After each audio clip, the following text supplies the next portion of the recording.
nà ban nè ba chơi anh chị em quay 100 ấy chứ mình đạt rồi là cho lọt đây để buồn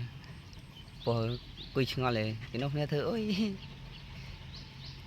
buồn nó tao bạn đánh cái này hết không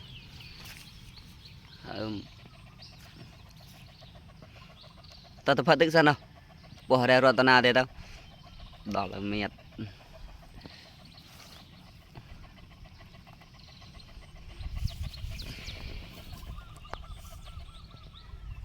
đó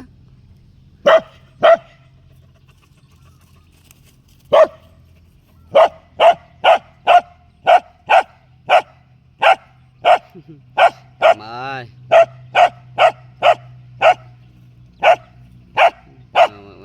tao luôn trả lời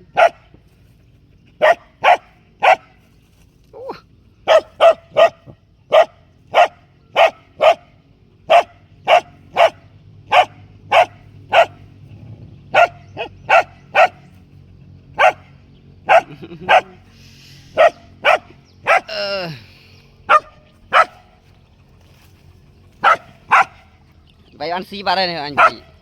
tụi bây giờ mình ăn xí rồi